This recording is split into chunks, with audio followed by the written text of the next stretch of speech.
switch to page number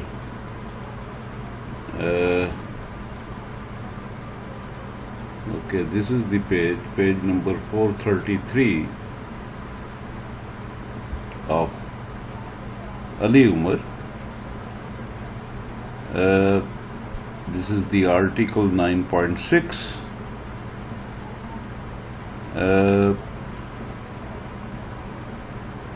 If you remember, in my previous lecture I mentioned about Larmor theorem. Now the exact statement of Larmor theorem and its proof is also given in the book Introduction to Solid State Physics by Kitto, 5th edition, and you can see this at page 436. Let's now start with paramagnetism. Now, paramagnetism is associated with unpaired shells of an atom, that is the unpaired electrons. We discussed the diamagnetism and we said that diamagnetism exists in atoms with paired electrons because the magnetism of one electron is cancelled with the magnetism of the other electron, which is spinning opposite, and that's why we have diamagnetism. But for paramagnetic magnetism, we must have unpaired electrons in the atom. So an atom whose shells are not completely filled has a permanent magnetic moment, which arises from the combination of the orbital and spin motions of its electrons. For the time being, we shall accept this moment as a given quantity and discuss the effect of a magnetic field on such a moment. And we will do this classically and then quantum mechanically. So the classical theory of paramagnetism, we know that the potential energy of a magnetic dipole in a magnetic field of strength B is given by V is equal to minus mu dot B. This is the dot product of mu with B. The energy is least when the moment is parallel to the field. So the energy will be minimum, and thus the moment tends to line up with the field. So with this decreased minimum energy, the system is always stable, and that's why the moment will try to be parallel with the field, to line up with the field. The effect of temperature is to randomize the direction of the dipole. So this means it is the temperature due to which there is vibration movements in electrons, so that will tend to decrease this lineup. The result of these two competing processes is that some magnetization is produced. We can solve the problem analytically the same way we solved the problem of dipolar electrical polarization in section 8.5, in which we show that the average Z component of the magnetic dipole is given by mu into LV, where mu Z average is the average of the Z component of the magnetic moment, the component of the moment along the direction of the field taken in the z direction, and LV is the Langevin formula whose value is given in equation 9.32. That is, LV is equal to cosecant hyperbolic V minus 1 over V, and V is equal to mu B over KT. The following figure 9.7, shows a plot of the z component of mu, average z component of the mu versus mu B over KT. We see that at low fields, mu z average is proportional to the magnetization field B, but as B increases in value, mu bar z begins to saturate, eventually reaching the maximum value of mu. It achieves this maximum value when the dipole lies exactly parallel to the field. Okay, in most practical situations, the ratio mu B over KT is very small compared to unity. Now, the typical values, mu is equal to mu B and magnetic field 0.1 Weber per meter square and temperature 100 degrees Kelvin. This ratio is about 0.001. Therefore, we may approximate the function LV to be equal to 1 over 3V. So, for smaller v, we can have the Langevin function equal to 1 over 3V, which leads to the equation that the z component of the magnetic moment is equal to mu square B over 3 KT. Now, mind you that mu B is the Bohr magneton, whose value is E h cut over 2m, and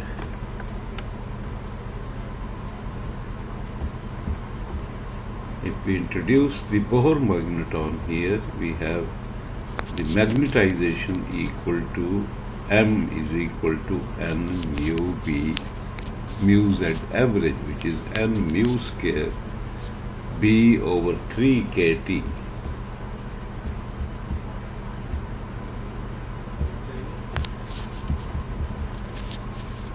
Okay, that is the magnetization. In this equation, N is the atomic concentration,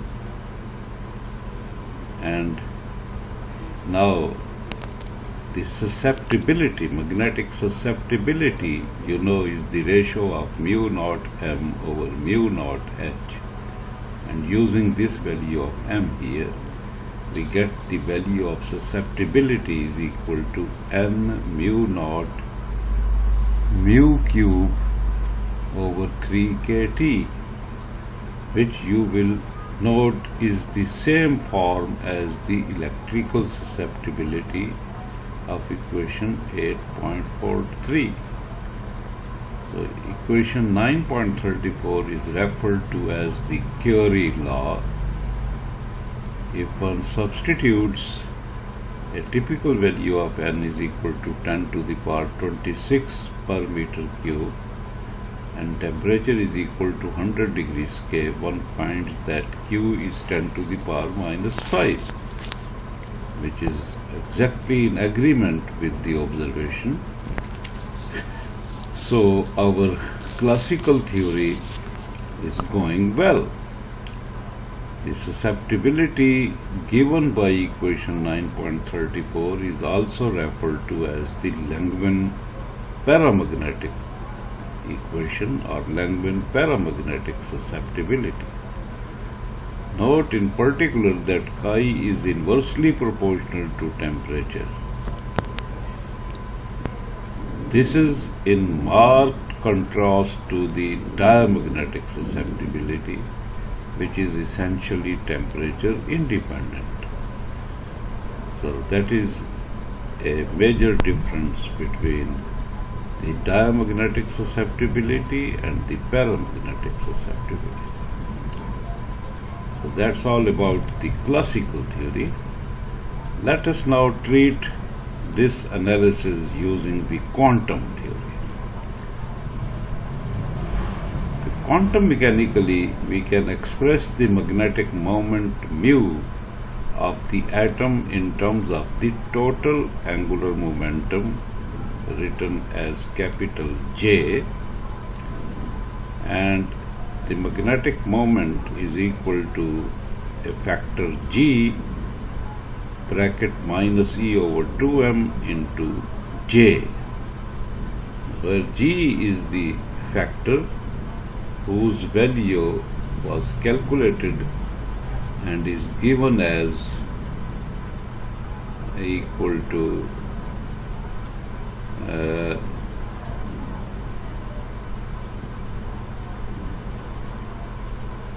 this is the value of G, equal to 1 plus J into J plus 1 plus S into S plus 1 minus L into L plus 1 over 2J into J plus 1.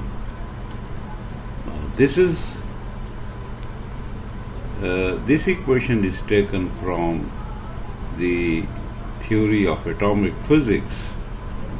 For example, you can see pages 290 to 292 in a book, Introduction to Atomic and Nuclear Physics by H. Seamuth and J.R. Albright. So you can see the G factor, which is being involved using the quantum theory, and the value of G given, as I told you before, from any of the book on atomic physics like the one I have mentioned. So this is our quantum mechanical equation 9.35, where G is constant known as the Landé factor. Its value depends on the relative orientation of the orbital and spin angular momenta. So equation 9.35 is the same as the classical expression 9.6, except for the factor G. When a magnetic field is applied to the atom, a Zeeman splitting results, as we discussed before, and the Zeeman energy is equal to E is equal to minus mu dot B. Writing this value of mu, it comes out to be G mu B B M J, where mu B is the Bohr magneton and Mj is the magnetic quantum number associated with the orbital motion. So if the angular momentum quantum number J is half, the component Mj can take the values Mj is equal to minus half to plus half, resulting in a double splitting as shown in figure 9.8. So if the value of Mj, if the value of J is half, its quantum number associated with J can take the values minus half or plus half, resulting in double splitting as shown in figure 9.8. The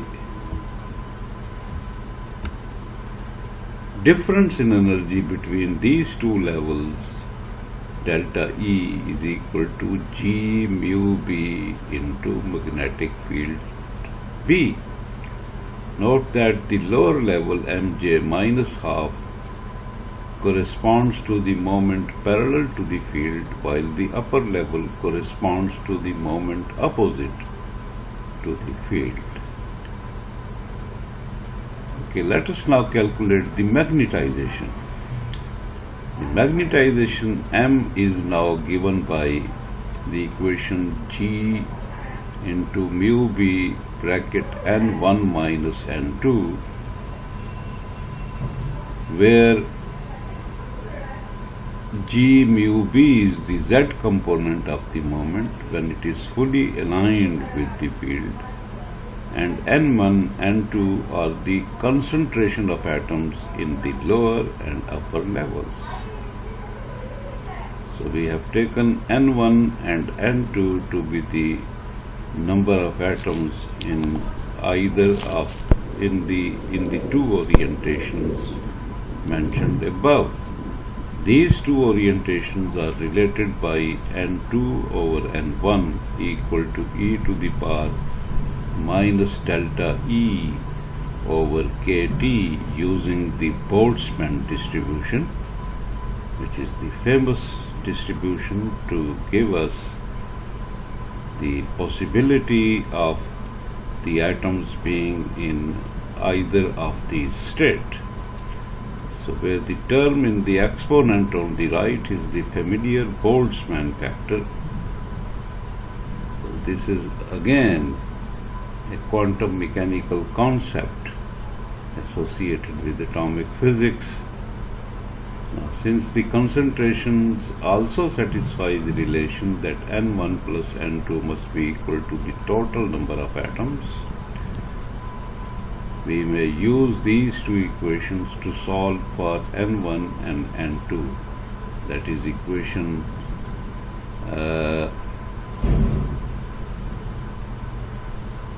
9.39 and the equation I have just written N1 plus N2 is equal to capital N. When we solve these two equations, we get the magnetization equal to Ng mu B into e to the power x minus e to the power minus x over e to the power x plus e to the power x, which is equal to Ng into Bohr magneton into the tangent hyperbolic of x. Here x is being used for the factor G mu B into B over kT. And in figure 9.9 we have plotted magnetization versus x, and this is the typical graph we get between the magnetization and x. You can say between magnetization and the magnetic field. The magnetization is plotted versus the field in this graph. At low field M is proportional to V, but at higher fields M begins to saturate, eventually reaching the maximum value equal to Ng mu B, where all the dipoles are in exact alignment with the field. And quantitatively this is the same conclusion which we expressed using the classical treatments. Okay, so our quantum mechanical analysis approaches to the classical limit as is required by the correspondence principle. Let us take a closer look at the physical process of magnetization in the quantum theory.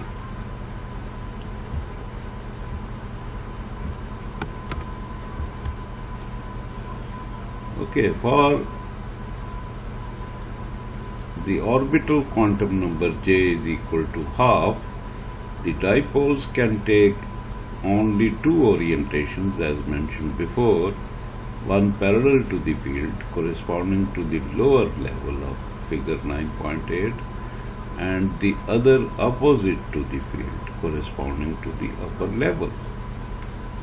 As the magnetic field is raised, the spacing between the levels increases and the dipoles drop from the higher to the lower level, and this leads to magnetization. For a weak field for which the ratio x is very small compared to 1, we can write tangent hyperbolic x approximately equal to x, which when substituted in equation 9.40 leads to the value of susceptibility given by equation 9.41 equal to mu naught n g mu b whole square over kt, and I have written the mathematical steps involved reaching to this equation here. So these handwritten mathematical steps can illustrate the derivation of equation 9.41. This is the same as the classical result. So this equation is the same as the classical equation, with a difference that the effective moment of the atom is now given by mu EF equal to 1 over 3 into G into Bohr magneton mu B. You can compare this with equation 9.34, which was derived based on the classical approach. So our quantum derivation was based on the simplest type of Zeeman splitting. But this Zeeman splitting is the basic quantum mechanical effect which has been taken in our present theory to obtain equation 9.41, that is one involving only two levels. Now if j were higher than half, then in general the number of levels will be 2j plus 1. We know this is a result from atomic physics, which leads to the susceptibility as mu naught n square n into mu effect square divided by 3 kt, where mu effect is equal to p mu b, and p is given by j into g into j plus 1 power half. The number p is called the effective number of Bohr magnetons for the atom. So we shall consider the derivation of equation 9.42 in a problem section, but we can see therefore that quantum mechanical treatment leads to the same conclusion as the classical treatment. Okay, so that discussion we have done so far was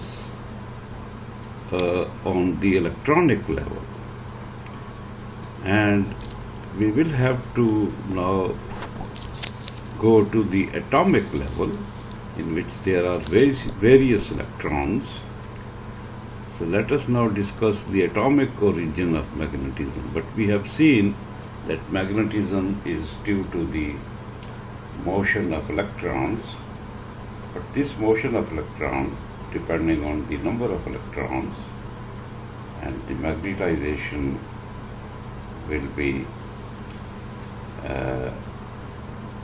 to sum up the magnetization of the atomic electrons in an atom. But we will have to do this not just the algebraic sum. We can say that the total orbital angular momentum L is equal to the sum of algebraic sum of Li, where I is the sum over all the electrons. Since the sum over a complete shell is 0, so for all those electrons which are paired up, we must carry out the summation. The summation will cancel the effect of one electron with another electron. So we must carry out the summation only over the incomplete shell. So that is a very important factor we mentioned just in the start of this magnetism, paramagnetism, that this is seen in atoms with incomplete shells, unpaired electrons. So, similarly, the total spin angular momentum is the algebraic sum of the spin angular momenta of the individual electrons present in the atom. The total angular momentum of the atom J is now a vector sum of the orbital angular momentum and the spin angular momentum, the total orbital angular momentum and the total spin angular momentum, equation 9.44. And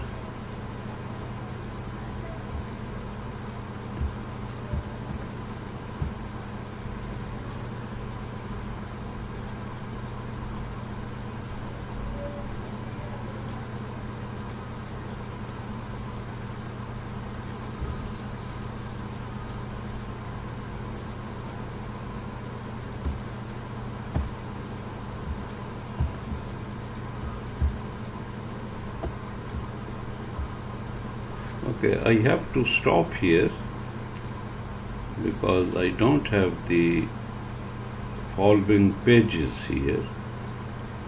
So in our next presentation I will come up with the rest of the pages of this text to further continue with the topic of atomic origin of magnetism. Thank you very much.